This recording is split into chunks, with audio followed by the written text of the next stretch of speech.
evening, everyone. Fayette County, as you know, is one of 6 counties in the Foundation's primary service area, along with Kanawha, Clay, Boone, Lincoln, and Putnam counties. I want to make the point that Michelle and staff so often speak of building bridges and bridging gaps, and we give people bridges as gifts. It's nice to see us extend that so literally into a night where we'll talk about Fayette County and we can put a massive bridge on the stage and at the door on your way in. There's a lot of good reasons for us to talk about Fayette County and the area and what's happening there. But I want to start with a little bit of commentary on our proactive grant-making activities. From time to time, in some areas of our service map, the Foundation's program staff have to work extra hard, get extra creative, and show considerable patience to find the right partners and qualified nonprofits that are candidates for Foundation support, right? Sometimes it's like fitting a square peg in a round hole, that it takes work and effort and communication, and our program staff does such an intentional and deliberate job to help projects come along that the Foundation can fund and help, and it's part of why they network so relentlessly and they're so good at their jobs. I say all of that just to establish that proactive grant making takes work and effort, intentional effort and discipline. But in recent years, identifying great projects and partners in and around the town of Fayetteville has not been a challenge, right? I want to say there are amazing things happening in the town of Fayetteville. It's where opportunities abound, growth is undeniable, and local leaders are well organized and rightly focused on community building. And that's why we have some guests here tonight to tell us about the journey that Fayetteville is on right now. But naturally, growth comes with change, and change can be scary. So tonight we have a panel of esteemed guests to discuss the exciting opportunities in and around the town of Fayetteville and how planning can maximize the benefits of those changes and minimize the scary stuff, the goblins and the ghosts. So panelists, as I call your names, please join me and Michelle on stage to share part of your story. Audience applause is welcome and deserved. So let's start with Jenna Belcher, who is the Executive Director of the New River Gorge Development Authority. Sorry. Thank you, Jenna.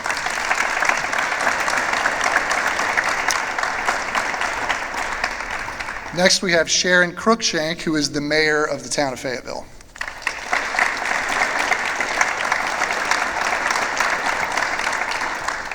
Please welcome Matt Diedrich, who is the Fayetteville town manager.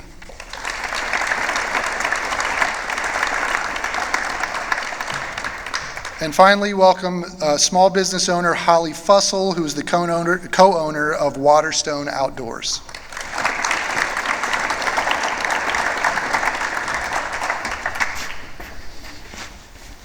So we've been investing in small towns.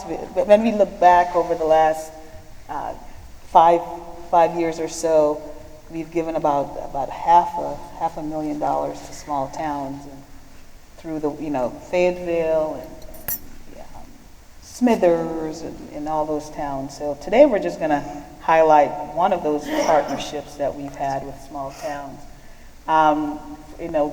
With our coolest town in the state, I believe. So Jenna, we're going to start with you. There's been a lot of evolution in Fayetteville over the last decade or so. Could you talk about the key factors that have really stimulated that development? Yeah, absolutely. Thanks, Michelle. So, as a regional EDA, we just do our best to keep up with Fayetteville. The leadership there is phenomenal. Obviously, Mayor and Matt are at the helm of that, and we play a small part in helping drive their big visions across the finish line. But obviously, most of you all have heard that we received the National Park designation a couple years ago, which has been like drinking from a fire hose since that designation happened. The folks on this stage already knew the asset that we had, obviously, but now we've have that official designation and are doing our best to make sure that we're meeting the expectations of the visitors and the community members at the same time. So I think that really has expedited and sparked a lot of the momentum that you're seeing in the region, but more specifically has allowed us an opportunity to really follow through on a lot of the vision that has already existed from the local leadership, and really just move that forward with additional investment and just expedite that momentum for sure. Okay, awesome. Thank you, Jenna. That sets the stage perfectly. Mayor Cruikshank, what obstacles and challenges does the city face in this newfound economic and community development? Well, it was quite a shock. As we know, when that happened, it was right on the cusp of COVID. And thankfully, to the Greater Kanawha Valley Foundation, we've had a need how to address the visitors, how to handle that influx of people. The instant notoriety, we've all known with what's behind us on this bridge, what Bridge Day does. 151 days. She always knows. She always knows how many days. But the fact is that it multiplied so greatly. And so some of the obstacles or challenges were we're really poor on property. We don't have a lot of growth to have new development. However, it's coming in the surrounding areas outside of Fayetteville. One of the other challenges is our housing, which I know we'll talk about in part of that. On the other hand, we are having some growth with apartment development, with other things. Parking is a challenge. Where these people park. As a local, we know we could park at the Baptist church. It's no problem. They won't call the police. But as we need to remember, when we travel to places outside of our homes, how hesitant we are to maybe park somewhere we shouldn't, and then we're hesitant to ask people for guidance. So I think that's a challenge. Some of our opportunities came about with your all's assistance. We can address the issues that face us. We hired a town planner to address these issues, to help us see what we can't. As you said, change is a hard thing. So how do we do that? At church a couple Sundays ago, Matt will tell you, the preacher said, "Who likes change?" I was the only one that raised my hand. So I don't know what the problem is with that, but I think it's an adventure and it's an opportunity. And I think after that, we also had, after the town plan, we've got that, I think, shared with that, but it gave us a roadmap or a plan or a wish list of where to grow into. And I think that's helpful. I tend to go down a rabbit hole. Did that answer? That was perfect. You did great. Okay. So with that massive growth, we're going to go to you, Holly. How have you maintained the natural, because you moved to Fayetteville. Mm-hmm. Talk about your move and what attracted you, and how do you preserve that natural beauty that makes Fayetteville, what it is, yeah. Sure. So I'm lucky to call West Virginia home, but I haven't always come from West Virginia. My husband and I moved in 2020, like so many people made changes. We had always loved coming to West Virginia. My husband started climbing in the 90s, and I used the pun, he roped me into it. I grew up at the beach, so I was really good at getting tan, and I didn't really know how to do all the outdoorsy sports, but I fell in love with them over time. Answering that question, I think I go to people and communities as our what makes Fayetteville beautiful. And I can tell you a quick story about Riley, just to illustrate this. Our challenge, Riley represents both a conundrum and a success story and opportunity. So at the core of my mission at Waterstone Outdoors is to expand access to the outdoors and make it more inclusive, not just for the people that are already like spiders and can climb up things or love getting, tossed around by whitewater like Katie Johnson in the room. But to broaden that access, make it feel like it's for everybody, because it certainly is. But I want to create economic impact with our business. So the conundrum there is I really want to hire local talent. And finding local talent that already has the expertise on those very niche, hardcore sports, that Venn diagram is really slim in how it overlaps. I want to be a part of changing that. But I've taken chances on hiring local youth. I found Riley through Leadership Fayette County. Tom Haywood was just the speaker at their graduation a couple of weeks ago. And she has been a shining star. She did not grow up with exposure to those types of sports. She really didn't see that part of Fayetteville. What is unique about what the park and those sports bring to Fayetteville is they bring the world. We have world-class resources, world-class climbing, world-class whitewater. People come in certain times of the year, literally from all parts of the world, to experience those sports. So in some ways, we want to pump up our local youth and tell them how great their hometown is, how great the place they get to play in their backyard. Pump that up, but give them the access to say it's yours too. And it's an opportunity.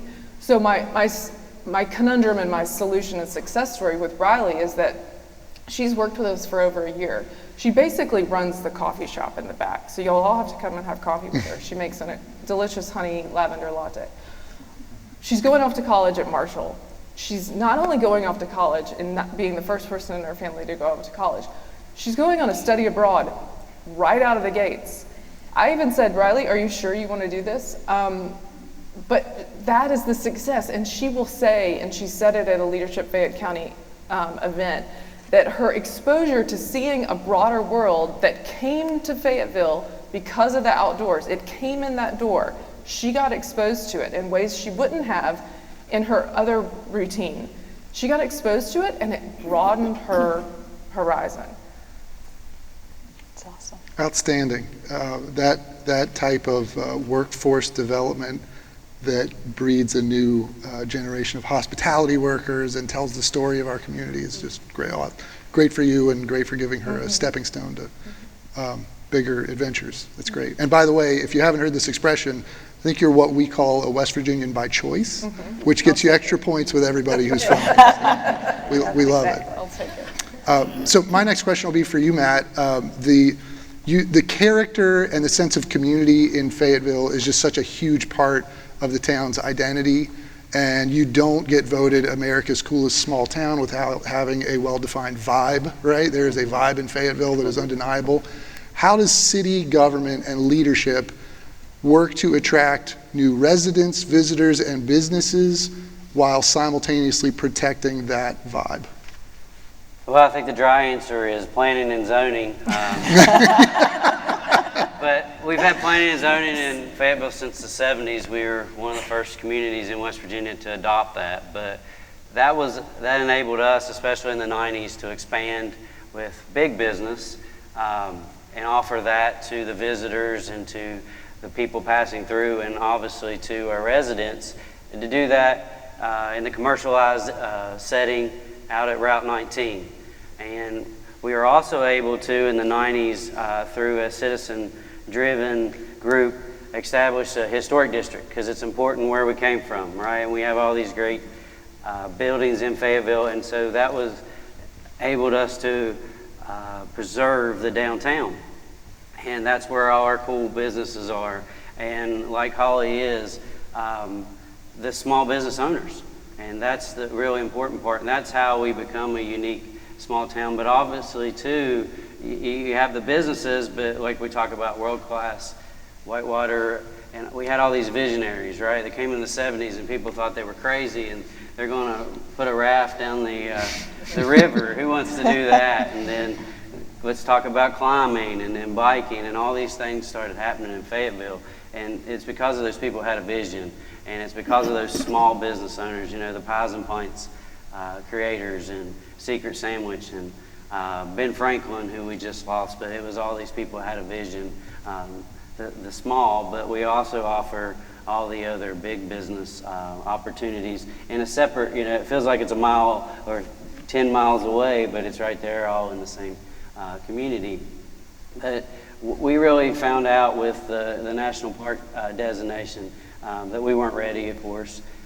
With COVID and the national park, everybody got outdoors, and we weren't ready. So we sat down and said, hey, instead of being reactive, let's be proactive. And we established a master plan. And now we have to do our 10-year comprehensive plan, but we wanted to put a master plan out there so we could have a roadmap. And I was coming on board as the town manager, and I'm like, you know, what grants do I go after? What are our priorities? And I really couldn't have an answer for that, you know, where we were headed. So we're working, we're constantly working. And I'd like to tell them, you know, hey, we have to be in forward. We can't be in neutral. You know, everybody wants to be in neutral and not change anything.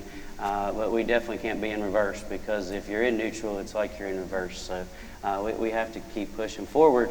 And we're working with the master plan. There's some lofty goals and some lofty visions in that master plan, but I think it's important. So especially for me and for Sharon, to see what Fayetteville can become, because we've been there our whole lives. So it's hard for us to see it looking differently, or what it'll look like in 20 years. Just having that vision is so important, isn't it? Mm-hmm. Yeah, absolutely. Yeah, It's a hard sell to council, so it was great to have that support from you guys to sell that and to move that forward. Yep, got to write that vision.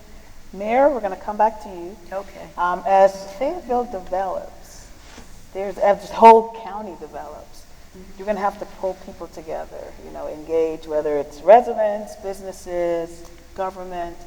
How do you ensure that you're being inclusive and really pulling all the people that need to be at the table to the table? Well, there's an old saying that you can lead a horse to water, but you can't make him drink. And that holds true with that. Having said that, it's challenging. We started with the public meetings when we started advertising for a town planner. We had community meetings. We wanted the feedback of the community. So many times your citizens can feel that they're left out, that everything caters to the tourist. And that's not the case. In part of our interview, well, what do you want Fayetteville to look like? What towns are out there that you want it to look like? I want it to look like Fayetteville. I don't want to look like anybody else. And that's the heart of the people in Fayetteville. We want to preserve our history. So after the public meetings, then we had a recreational community grant where we also did another round of public hearings to get more feedback from our citizens, as well as some visitors at that one. We had some tourists came to that one. And then off of that scenario, we also had the Finding Fayetteville, where we're talking to our elders, where we're talking to young people, trying to preserve those stories, to record those stories, to gather those histories, so that Fayetteville will always be able to tell the story. It's hard at times. We have a lot of our community has left for looking for other jobs. You know, when they graduated from college, then they moved on out of state. Well, I want to go to DC. I want to explore life, kind of like Raleigh. You know, you're going somewhere else. So I think it's just always trying to be proactive. Let them know they're welcome to come home. Let people know that are visiting, looking maybe to move to Fayetteville. You're more than welcome to join us. It's an open town. We love to have everybody come. And one thing I'll say, and I notice it when I come out of Fayetteville, when you walk down the street, how many of you say hello as you pass somebody? You don't know them, but you say, hello, how are you? That's a comment I get from locals sometimes. I don't know anybody on this street. And I say, well, did you say hello to them? And that's the key. Remember how you were raised. Remember to be friendly. Remember to talk. That's a West Virginia thing, guys. Practice it. Absolutely. Words of wisdom. Thank you. I want to give the mayor and Matt both some praise. When they first approached the Community and Economic Development Task Group with their grant application, they wanted the foundation to help fund writing a plan. Yeah, they wanted to make a good plan, and they were so determined to bring people to the table that weren't traditionally part of those conversations. It wasn't just going to be City Hall and the town council. It was going to be people who had lived there their whole life but hadn't participated before. And that really meant a lot to us and everyone throughout the grant making process. So I think you deserve praise for that. So my next question is again to Matt. When we first spoke about this, and each conversation we've had since then, and you used the word infrastructure already tonight, you made the comment to us that you've always been good at hosting visitors for 2 nights or 2 nights, 3 days, but now we want to get to the position where people can comfortably come and spend 4 nights, 5 nights, a full week, and be busy and full of adventure the entire time. You even made the comment, some days it might rain. We might need some indoor activities. So what types of infrastructure are you working on, and what should we expect to see in the years to come? So with that, obviously there's lots of things to do outdoors. We have world-class, just about everything in Fayetteville that you can think of. And if you can think of something we don't have, we'll work on it. We just got a great pump track, and didn't even know what a pump track was. But we have one now. What's a pump track? I don't know. Longest pump track in the state of West Virginia. Yeah. But that sounds great. What is it? Longest paved. And Jenna's organization definitely helped us out along with Senator Manchin for that. But so what a pump track is, since we got talking on that. I didn't know what it was either. We just got him the money. He had the plan, we got him the money. That's how it works. So if you think about like a BMX bike course, it has, or even a motocross course, it has a bunch of humps and bank curves. It's designed so you can ride your bike on it, and so you don't have to pedal. So you just pump the bike, and you can go through it easily without lots of effort. I mean, it does. You can work up a sweat really quick, but you can also. We have kids out there riding strider bikes on it, skateboards, scooters. The other day I went out there and people had their RC cars on it, which was kind of neat. But you have to come by to the town park. And like Jenna said, it's the largest one in West Virginia, but there's a lot coming. And I was shocked. The other night, there was more people on the pump track, and it's right beside our skate park, so it put some life into the skate park. But there's more people there than on our splash pad, and there's a lot of people on the splash pad, but the pump track, and it's throughout the whole day. So, but what basically, like you said, we need some more indoor activities. When it does rain, what do? There's the extremists that they're still out there. There's people that raft in the wintertime, but, what do you do? And we have one community member who's putting in an outdoor climbing gym, and I think that'll be key to do. But, just to try to encourage those businesses and, try to find, like Sharon said, properties scarce in Fayetteville, within Fayetteville, but try to find those locations for those businesses and support them through the whole process, because it is a lengthy process to go from that thought to actually opening the doors and cutting the ribbons. So however we can be an assistance.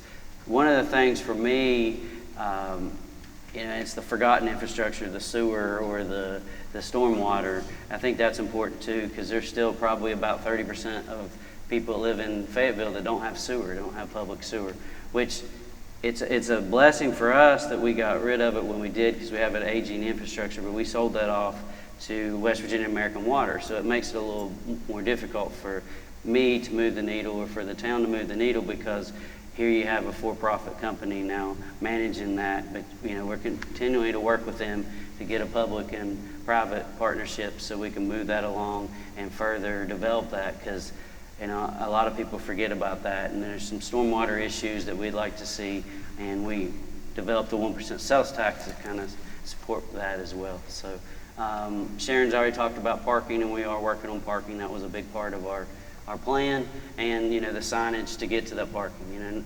to let everybody know where things are in Fayetteville, but also where the parking is so they can navigate that, make it a little bit easier on the residents and the visitors so they can come mingle.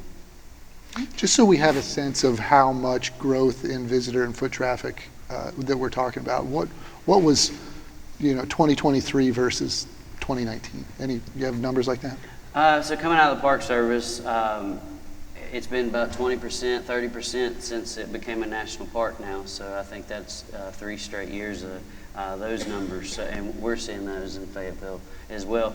I think the shoulder seasons, being from Fayetteville, you see people in your town in the middle of winter, and Fayetteville used to open up a Memorial Day and then shut down after Bridge Day, and then that's when you could go eat at all these cool restaurants because no one else was there. But I think that's where I really see it is, and throughout the winter, and Holly can probably talk about that more with her business, but I think that's been the unique thing is, we've added these other industries or these other attractions that people can come to in the wintertime, and that helps the whole economy, obviously. You don't have to lay a bunch of people off, and it does help throughout the year. Okay.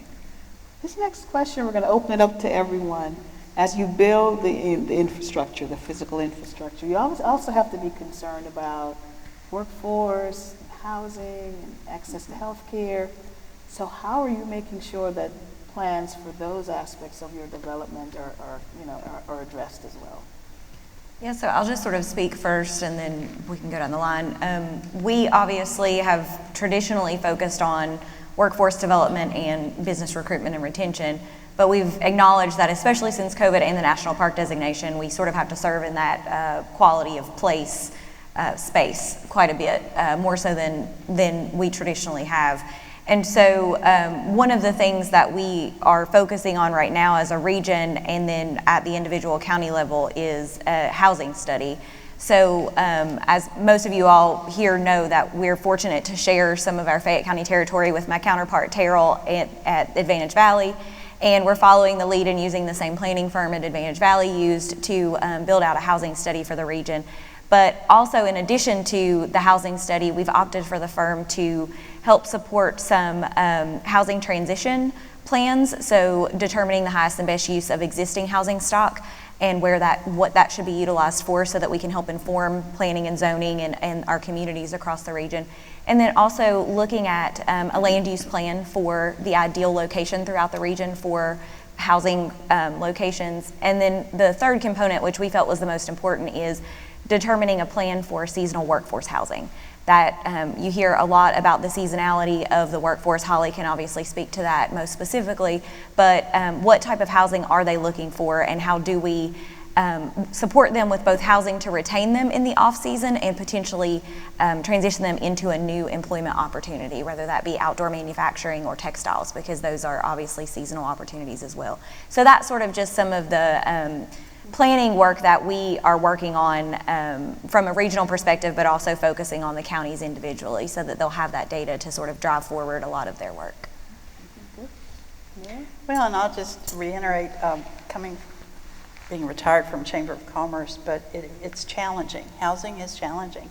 And Fayette County has always had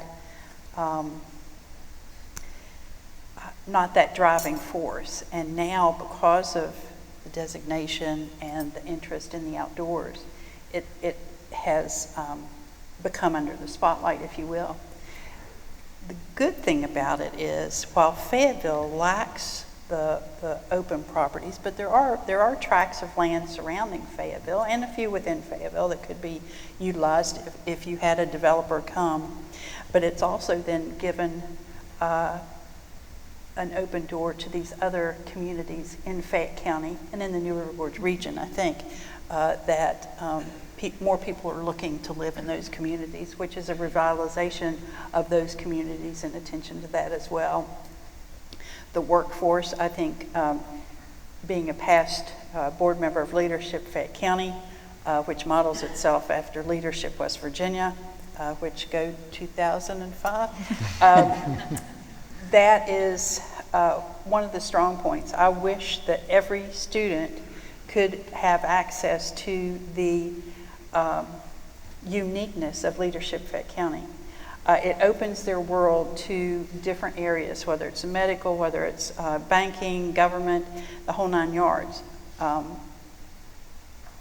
That's above and beyond what they learn in the classroom, which I think brings a uniqueness to their willingness to explore, their willingness to work. I think COVID, again, affected a lot of our social interactions. and I think people have to get back to their roots a little bit. You can get a work permit at 15. I know I did, and I think I encourage that if you have. I think that's what we need to have is more employers willing to hire those. But it's a challenge. It really is. Thank you, Mayor. If I could interject, you touched on something, the idea that the new activity in Fayetteville is benefiting surrounding towns. From the foundation perspective, we have had an opportunity to help some of those efforts. I saw Susie Salisbury here from the Charleston Area Alliance. They lead an effort to develop what are described as trail towns. If Charleston is the gateway to Fayetteville, then every little former coal town between Charleston and Fayetteville has an opportunity to capture some of that foot traffic, and they're each coming to the foundation with their own little projects or improvements, and we've had a number of opportunities, and it's not just Smithers and Montgomery, but it's Bell and other towns, a lot of activity in Oak Hill. It's huge, and I think that's what sometimes, and again, going back to the Chamber of Commerce world, that was what was limiting a lot of times is and Matt and I were talking about it on the way down here, people along the river have a gold mine. People want to be on the water. They want to do the trails. They want to do different things. And I'm excited, but 20 years ago, you'd be like, yeah, you got to get out there and do this. And they'd be like, oh, nobody will come. And, but now people are excited. And I love that because that's what it's all about. We got to be excited about our state and our communities. Awesome. Holly, how about you? Sure. To speak to the workforce, I mean, that's a challenging topic. I represent change to more than one community in West Virginia, to generational West Virginians, but I represent change to a business that has been in existence since 1994. And to do the things I want to do, which is create economic impact and broaden access to the outdoors, I've got to grow. I've grown, the business has grown, similar to those numbers Matt talked about. Really things to really celebrate. I've been able to grow my head count faster pace than my overall percentage. I'm not really paying myself that much right now, and that's a unique opportunity or unique situation. How do we recruit more people, unicorns maybe, like to invest their capital or to dive in? But there are people in the outdoor community that look at me and say, why are you selling more t-shirts? Why are you changing this business that's been the way we liked it for so long? And you're changing it. Why are you doing that? I mean, my skin has gotten so tough over the past 2.5 years, you wouldn't believe it. And I thought I'm just trying to help. I thought I'm just trying to keep this business alive and move it forward. But there's pushback. But I know fundamentally, I'm looking at the books. I can't grow the job. I can't even pay the debt I'm paying to have the business continue without growth. It would go away without growth. So I have to push for growth. So we've created new revenue streams. We've brought in different types of products. We've used different technologies, and we're continuing to push on that. But I get pushback from both sides there, which is pretty tough. But in that goal of I want to create economic impact, I want real jobs, I want people to stay here, put their kids in school here, and it not be this bifurcated, you come through for a time or a season as an outdoor enthusiast and then roll on to something else. And those good benefits from the outdoors are just kind of in that circle of the outdoor transplant world, or it's temporary resident only, but they're really settling in and putting down roots. One of your questions, and I don't know if you're going to ask it, but I'll go ahead and tease it, was how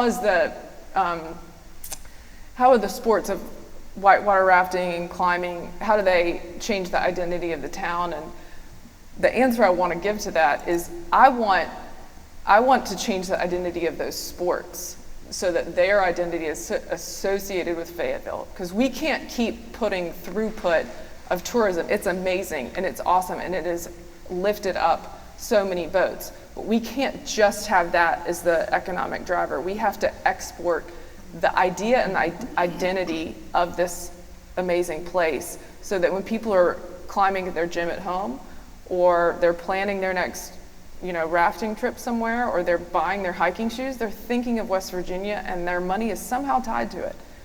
But that's the way we move forward. We manufacture, we create brands, we push West Virginia out and really lay claim to what we already have, but in the wider market that's already seeing what we have. Love it. Awesome vision. And thank you for touching on the hard parts of growth and change. It's necessary, and sometimes it's uncomfortable and you get resistance, but it's necessary. And thank you. Yeah, we had to eventually get to the tough questions like healthcare and housing, so thank you everybody for playing along. But if I could suggest that we sort of wind down and end on a note like the classic job interview question, like, where do you see yourself in 10 years? What is your brief but hopeful vision for what Fayetteville might be 10 years from now? Each of you, please. So I'll go first. I think that when, again, looking at the region, we've talked about a lot of different threads that Fayetteville has sort of led the charge on, and we're threading both outward and inward. And for me, from both a county and regional perspective, this just sort of, every time we talk about Fayetteville as the center point, I think about the Connecting the Park to the Gateway Communities plan that the National Park Service issued in 2012. And it was, how do we connect what we have through this linear park to all of these different areas? And to me, it really, I see Fayetteville as being sort of that hub and center point of the larger connectivity that is very much a challenge and a need across the region, so that we can continue to drive traffic throughout the remainder of the area. So how does Fayetteville, how can we continue to make sure that we're highlighting Fayetteville and Fayette County in a way that folks are coming, but when we get them there, we're telling them about the other great things that we have throughout the region and the state that we can drive them to. So really focusing on that connectivity and using Fayetteville and Fayette County as the draw to get folks here. I would say in 10 years, I would hope in 10 years that there would be time of reflection from those that may oppose change, that build our strong skin, would reflect and say, you guys were right to hold strong on those zoning principles, and you were right to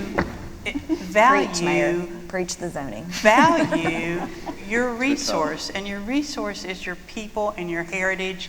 And one thing that we didn't touch on is our stone walls, for those of you that don't know, were built by immigrants, the Italian stonemasons who came to the United States to work and provide a living. And they did. And most of the stonework in West Virginia are by those stonemasons by the name of Alio, Janullo, from Fayetteville, West Virginia, Fairmont, Charleston. Anywhere you see that cut stone, more than likely those are Fayette County people that built those walls and bridges. So that would be what I hope for in 10 years, that they say, thank God you protected your heritage. So that's all I got. Amen. If that's all you got, that's pretty good. Thank you. Do I have to follow that? Wow. I think, Sharon said it earlier, we want to be Fayetteville. And I think in 10 years, if I could have my grandfather back, I think in 10 years, I want him to be able to see his Fayetteville, but also see Fayetteville as, Fayetteville with the unique character that we have, what others want to be like. But also just the whole region, just being cohesive, and you can move from town to town. The signage is the same. You don't have to relearn their system. You're used to it, kind of like the Mom Forest towns do. And the whole area, because the national park doesn't have an entrance and an exit. It goes through the bridge, but also let's go see the rest of the area, not just Fayetteville. And those people coming back, and they want to live here, and to be able in 10 years to offer places for them to live affordable. And I think that's where I want Fayetteville to be. I think we talked about, what to do when the weather's cloudy outside and not cooperating, but to be able to offer that to keep them here the whole week, or to keep them in our area the whole week, I think is where I want to see us in 10 years, because there's a lot of great other places in the surrounding areas that, like we said on the way down here, we'd love for people to get out and see, but, you run out of time. I think that's where I want to see Fayetteville. All right, well, in 10 years, I'm going to go to sports on this. Matt Dietrich, among all the things he does, he also helps coach the middle school baseball team, which my son was lucky to be a part of this year. But I really see that as the town park and the local school as a hub of the community. I did not know real Fayetteville until I put my kids in public school, and I am so grateful for it. My understanding of West Virginia and the fabric of this community is so much richer and deeper because of the relationships I've made. I always thank my daughter and my son for giving me those relationships. But that's where I see, if Fayetteville's getting it right, our numbers at Fayetteville Middle are going up. We're not losing athletes to other schools because it's a place where people want to be associated with, and it's a real a bellwether for how we're doing as a town. We have more families, we have more investment, and we have more kids wanting to call Fayetteville home. Great place to end. Thank you so much. Let's give it up for our panelists.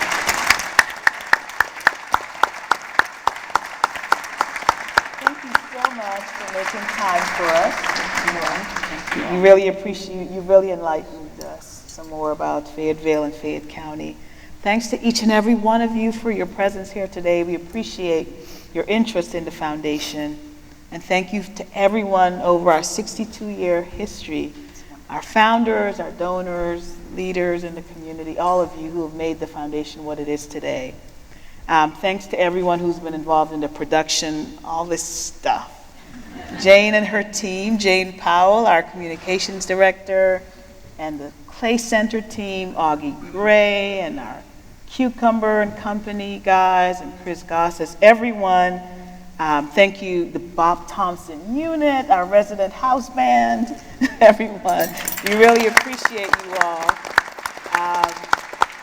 Refreshments are served, and there's, I heard there's wine. I think Jane said there's wine. Heavy appetizers, and grab a beverage, and thank you again. We appreciate you.